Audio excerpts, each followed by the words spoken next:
What's up YouTube, Kristo here, and I've got a review for you, a big one, my final review of my 12 picks for fall 2015, even though it is 2016 already, and a review of possibly my all-time favorite designer fragrance. Going to be looking at Narciso Rodriguez EDT for him.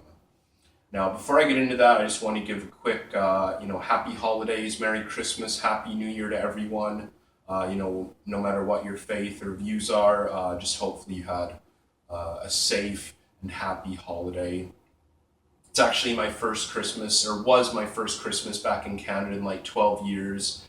Not really big on celebrations, believe it or not, but it is kind of a nice time of year. I was really looking forward to kind of having a really picturesque, romantic white Christmas, but couldn't have been further from the truth. It was like 7 or 8 degrees Celsius, like well above freezing point, so there wasn't a flake of snow around. And then it snowed a couple days later, we had a couple inches, and then now it's just like really, really bitterly cold, and so like the little bit of snow we do have around is like half melted and frozen and dirty, and it just looks miserable. But either way, happy holidays, everybody. So back to the review.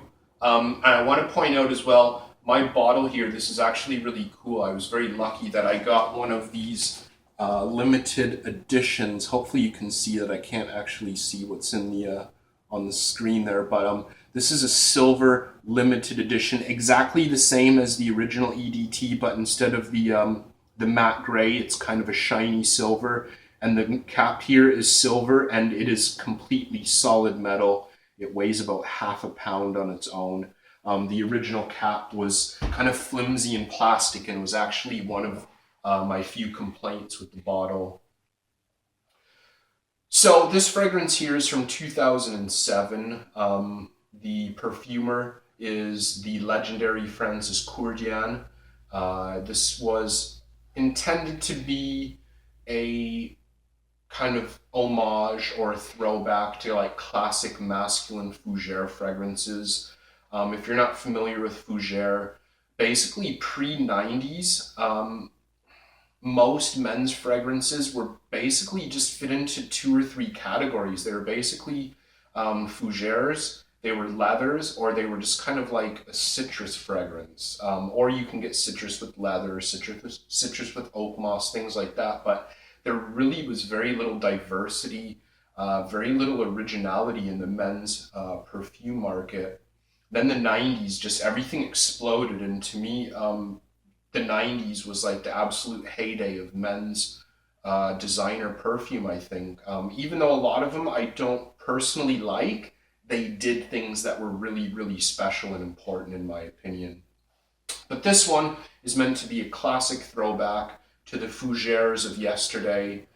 So for example, if you've ever tried Drakkar Noir, which pretty much every male on earth has, that's kind of what this is meant to be an homage to. Now, I think other than the name fougere, I think there's very little in common. They do have slight similarities. Of course, they're in the same family, but this just completely embarrasses Drakkar Noir. And I can't even say I hate Drakkar Noir, honestly. It does smell kind of dated, and it does kind of smell cheap, but I think it's just like a nice, classic, masculine fragrance. So notes for this one, even on the Narciso site, they only mention 3 notes. They mention violet as the predominant note, then they mention musk and amber. There's lots of notes. People speculate on this one. Patchouli, the kind of elusive cucumber note.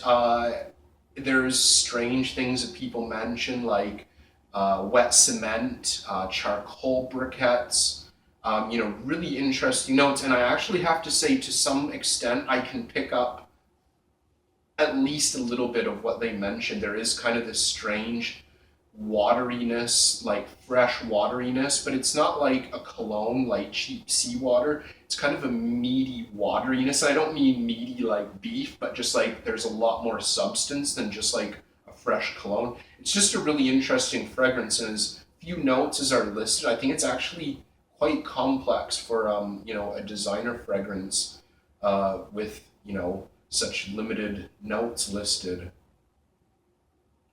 What does this fragrance remind me of? And again, there's so many strange analogies I've heard for this one. Like I mentioned, wet cement, charcoal briquettes. People liken this to, a cemetery at midnight and things like that. And I agree to some extent completely. But for me, when I smell this, I think of walking down a dimly lit street in the city in the middle of the fall, and it's nighttime. It's kind of foggy and dark, and there's a tall, well-dressed gentleman walking down the street.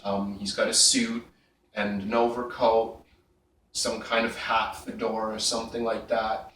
And this is what I would picture him smelling like, kind of dark, mysterious, masculine, classy, well-dressed. But as he walks by, I can't quite see his face because it's kind of obscured by shadows. That's totally what this reminds me of.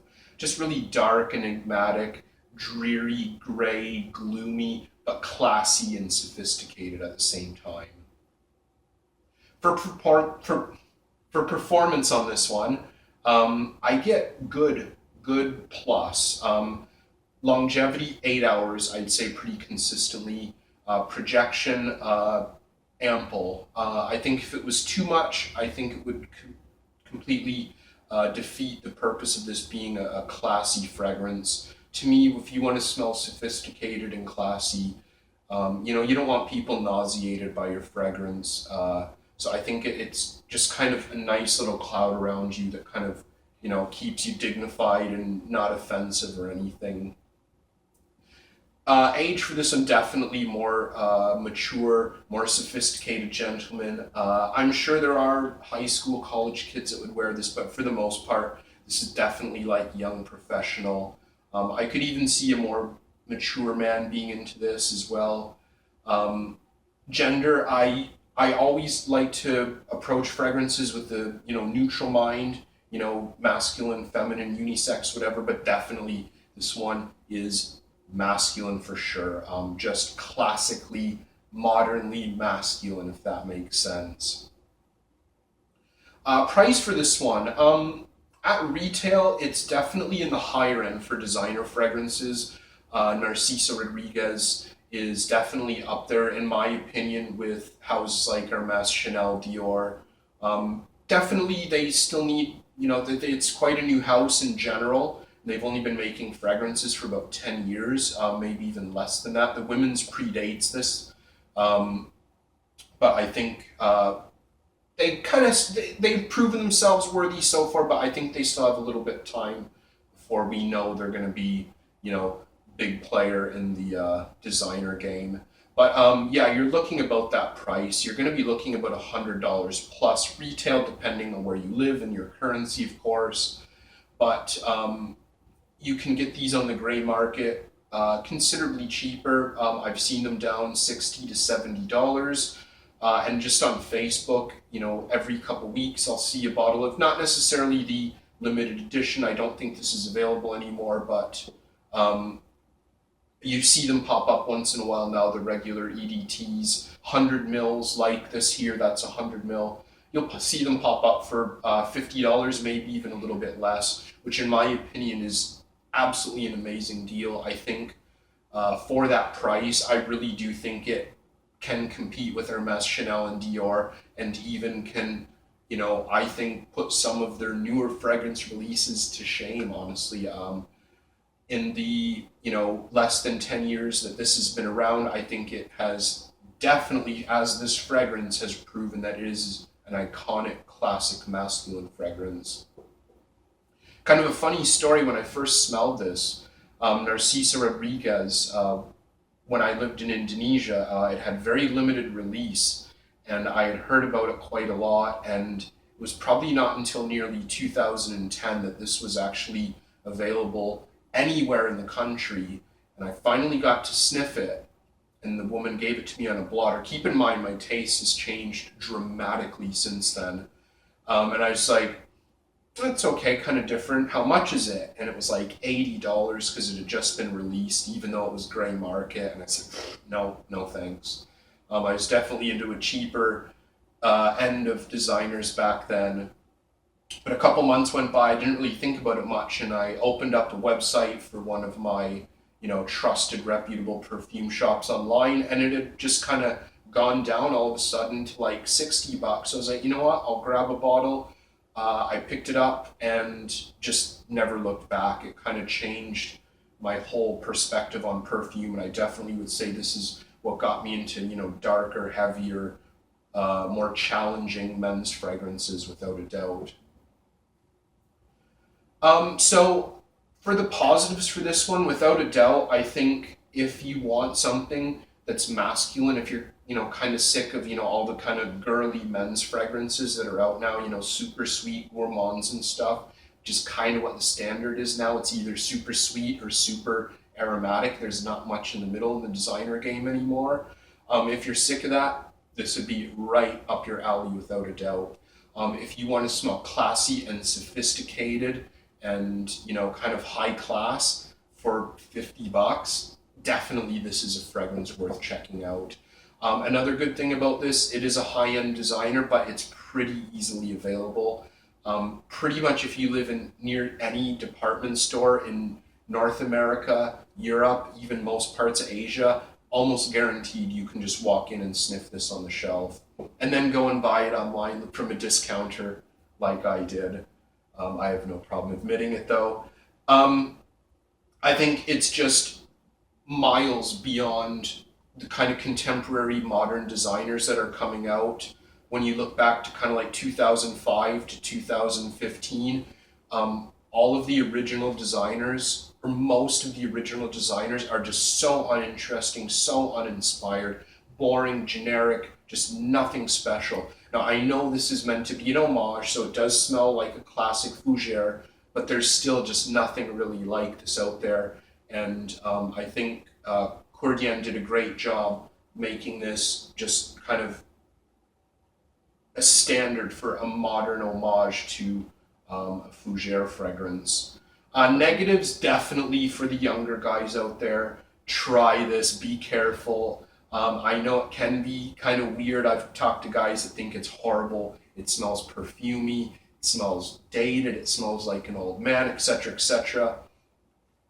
Be careful. If you want something sweet and fresh and aromatic, definitely not here. If you can only get it at retail, yeah, it is a bit much when you're looking at $1 per mil or more for a designer mass-marketed fragrances, mass-produced fragrance. It is kind of a lot, I admit, but I still think for things in its price range, it's better than pretty much everything. I can't really say there's much negative about that. That's why I love this fragrance so much, and it's why it has such a special place in my heart. Overall, I think this is just an absolutely solid, excellent example of modern designer perfumery for men. And unfortunately, I think, there has been a paradigm shift, and designer fragrances, in general, are kind of going down the toilet. All women's fragrances are either fruity florals, all men's fragrances are just sweet and fresh. And, I love this, and I unfortunately think it's kind of like a milestone that is probably not going to be repeated too much in the fragrance designer game. But I'm really glad I have a bottle of the limited edition. I think it looks amazing. I am a bit of a niche snob now, although I can obviously appreciate designers, and I am very happy to have this. I love this. I think it looks great on my perfume table. So love this. Great fragrance. Definitely something worth checking out, even for people who've kind of lost faith in the designer game. So check it out. Let me know what you think about it. If you're someone that loves it as much as I do, or if you're one of the people that dislike it, I'd be interested to know. Thanks so much for watching, everyone, and I'll see you again soon.